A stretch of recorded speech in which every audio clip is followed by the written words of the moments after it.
Jeanne Mancini, president of March for Life, joins me now on Skype. Jeanne, welcome back. Now, what's your reaction to this addition to protecting the unborn in the administration's list of second-term priorities? Well, thanks, Eric.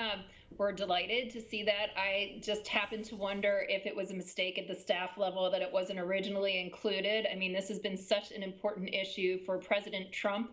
And certainly we saw it well reflected in the convention last week, as Owen just reported, with speakers like Abby Johnson and Sister Colonel Dr. Byrne, Nick Sandman, and of course, even the president and vice president themselves in their comments. We know that this is a critical issue for this administration, and we've seen him keep his promises in the last 4 years, and so we would expect that in the next administration as well. Exactly. Some are questioning why this wasn't on the original list, correct? They are questioning it. To me, I just wonder if it was a staff mistake, because it seems to me that once it was brought to the attention of the president, it was changed immediately, and I'm happy about that. Well, President Trump, of course, was the first sitting president to attend the March for Life in person. What action more would you like to see the president take protecting the unborn if reelected? Yeah, and I'll just give a quick little snippet from that experience of having him come to the March for Life in person. It was so special, and much to my surprise, the next day he picked up the phone and called me to talk about what a special experience it was. I wasn't expecting it. His staffers didn't, let me know ahead of time. He just wanted to talk about how great the young people were, the energy of the pro-lifers, and how this is such a critical issue for this election. So I just want to let your viewers know that he is 100% behind this, and that's been my own experience with him. What more would we want?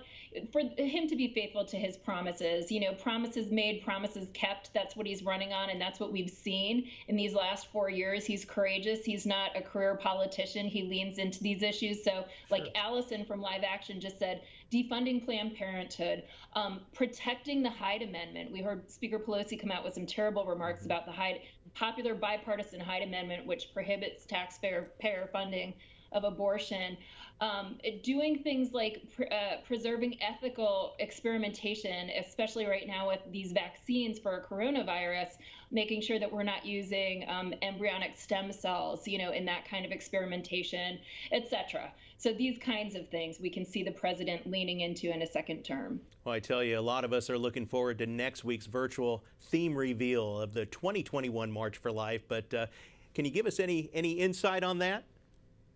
I would highly recommend that your viewers tune in to that. It's going to be really interesting, and I think that we always try to pick a theme that the culture needs for a particular moment. We really try to discern the theme well, and I think that that's very true this year. And just the webinar itself is like this, beautiful variety of high-level pro-life speakers, from Lila Rose to Dr. Christina Francis to Dr. Reverend Alveda King, and more and more and more. And it's just going to be really fun. David B. Wright and I are co-emceeing, and tomorrow morning we're going to be working through some of our responsibilities as MCs. So we're really excited for this. Well, I tried. I had to try. But tell me more about what you would like to see about protecting life issues out there.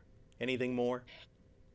Gosh, I think the most important thing that I could encourage your viewers to do, because so often we think this is for the politicians, is to know that every action that we take, whether it's a little sacrifice or a prayer, maybe the most powerful actions are sacrifices and prayers, but voting, of course, writing op-eds, running for school office, all of these different kinds of things help us to build a culture of life. So don't ever be discouraged. Know that every single one of those actions matters. And, we keep hearing it, but folks, we are in a historic moment right now where the dignity of the human person is, being attacked in so many different ways. And so we need everyone to get out there and just to do their best in terms of building a culture of life in these moments. Well, Jeanne Mancini, president of March for Life, thank you for your insights.